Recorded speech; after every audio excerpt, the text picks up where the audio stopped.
नमस्कार, हमारा पैसा हमारा हिसाब के एक और एपिसोड में आपका स्वागत है। आपके हिसाब से इस वर्ष की सबसे महत्वपूर्ण घटना कौन सी है? दुनिया भर में कई लोगों के लिए यह फुटबॉल विश्व कप है, लेकिन 10 साल बाद इस साल को फुटबॉल विश्व कप के लिए याद नहीं रखा जाएगा। यूक्रेन युद्ध के लिए भी नहीं, बल्कि किसी और ही वजह से इसे याद रखा जाएगा। यह ना तो फुटबॉल जितना मजेदार है, न ही यूक्रेन युद्ध जितना डरावना, बल्कि यह एक ऐसा अवसर है जिसे हमने अपने ही हाथों से जाने दिया। 2022 को अगले दशक में हम इसी के लिए याद करेंगे।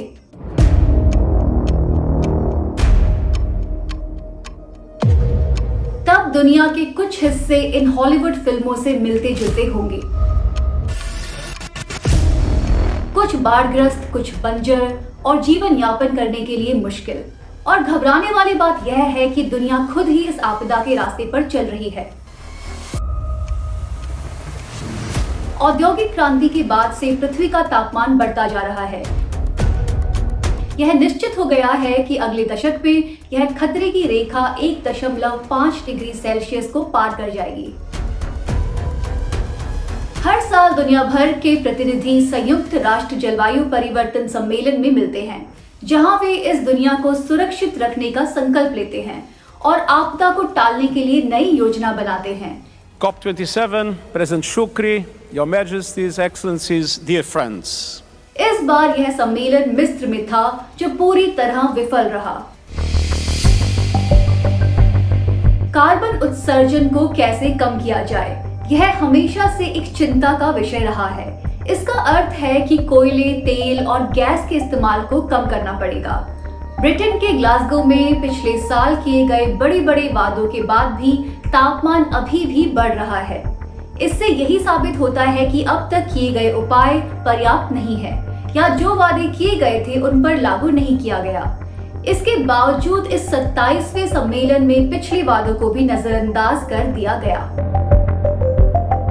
पिछले साल सम्मेलन में इस दशक के अंत तक 2010 के स्तर के मुकाबले कार्बन उत्सर्जन को 45% तक कम करने का फैसला किया गया था। इस बार इसमें बदलाव करके 2019 के स्तर के मुकाबले 45% घटा दिया गया। इसमें गौर करने वाली बात यह है कि 2010 और 2019 के बीच वायुमंडलीय कार्बन सांद्रता यानी कि एटमॉस्फेरिक कार्बन कॉन्सेंट्रेशन में प्रति 10 लाख पर 25वां भाग बढ़ा है, या यूं कहें कि इसमें 25 पार्ट्स पर मिलियन की दर से वृद्धि हुई है। ग्लासगो में साल 2050 के आसपास तक नेट जीरो उत्सर्जन हासिल करने का लक्ष्य रखा गया था। अब इसे हटा दिया गया है। साथ ही तेल और गैस के उपयोग को कम करने का कोई जिक्र नहीं है।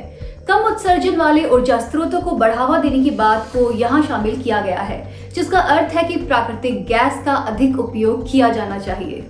हम इस बात की तह में नहीं जाएंगे कि कैसे इस सम्मेलन में देशों ने एक दूसरे को मात देने की कोशिश की। ध्यान देने वाली बात यह है कि जब ग्लोबल वार्मिंग को कम करने के अब तक किए गए सभी उपाय पर्याप्त नहीं थे, तो विश्व के प्रतिनिधियों ने पहले से लिए गए निर्णयों को खारिज क्यों कर दिया? क्योंकि वे यह तय नहीं कर पा रहे थे कि जलवायु परिवर्तन पर किए जाने वाले खर्च का भुगतान कौन करेगा, क्योंकि आपदाओं का अनुमान पहले से ही लगाया जा रहा है।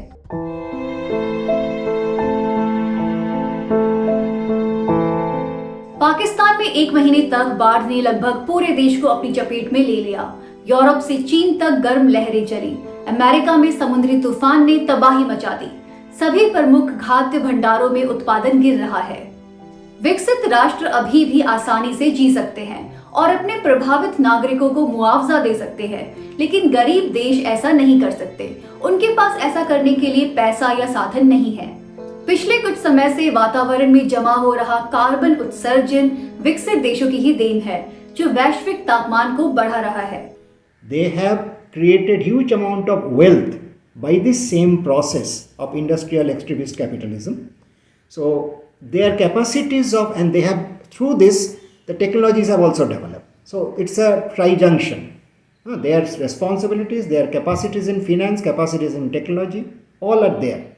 चूंकि कार्बन उत्सर्जन मुख्य रूप से अमीर देशों की वजह से बढ़ा है, इस बात पर बहुत पहले सहमति जताई गई थी कि वे इसे कम करने के लिए बनाए जा रहे कार्यक्रमों के लिए 2020 तक प्रति वर्ष 100 खरब अमेरिकी डॉलर देंगे, लेकिन अब वे इससे कतरा रहे हैं। But $100 billion is a sort of emotional figure, because mostly what I have seen in the COP negotiations and heated arguments, the African countries, the IOCs, the Association of Small Island States, and the LDCs and like-minded states, all of them are saying if you cannot even fulfill this minuscule amount which you have promised in Mexico and institutionalized in Paris, then how are you going to demand and how are you going to ask us to change?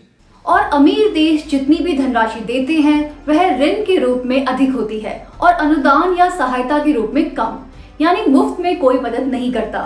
आपको यह धनराशि ब्याज सहित वापस करनी होगी और उस धन का अधिकांश हिस्सा जलवायु अनुकूल प्रणालियों के निर्माण के बजाय नवीकरणीय ऊर्जा परियोजनाओं के लिए है।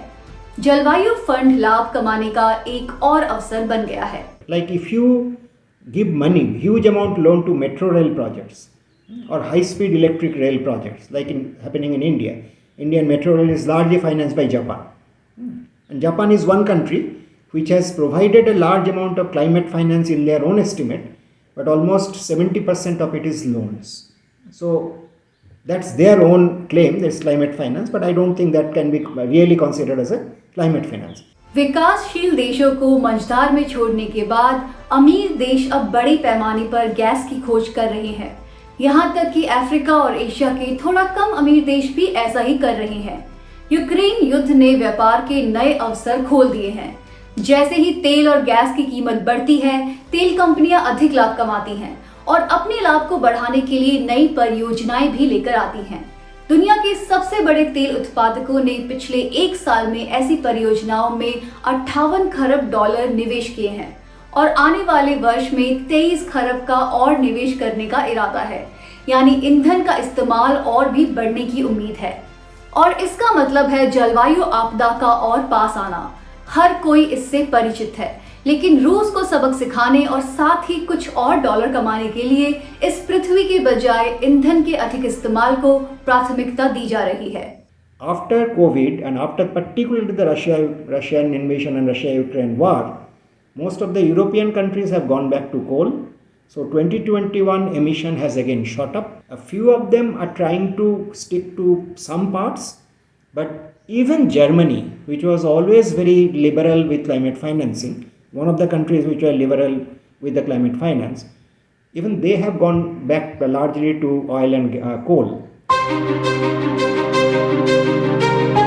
अमीर देश गरीब देशों को उनके ग्रीन हाउस गैस उत्सर्जन को कम करने में और जलवायु परिवर्तन के हिसाब से ढलने में कोई मदद नहीं कर रहे हैं।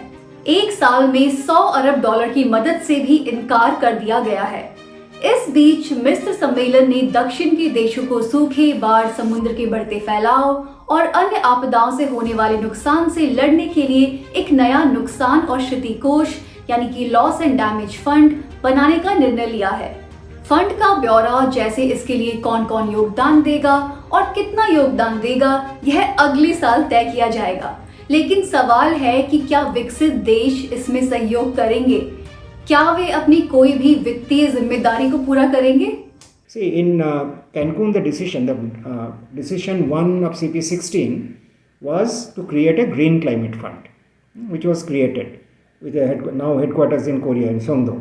The GCF has managed in 2022 to get pledges of $10 billion, and that is supposed to be the biggest climate finance mechanism in the world.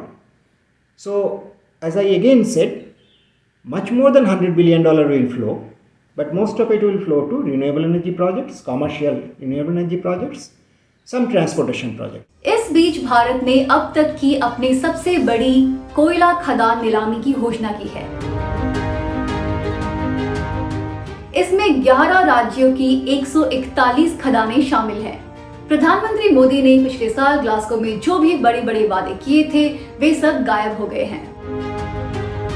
भले ही पर्यावरण आपदा उनकी आंखों के सामने हो, राजनीतिक लाभ और छोटी मोटी जीत के लिए मिस्र सम्मेलन में बाकी सब कुछ दरकिनार कर दिया गया।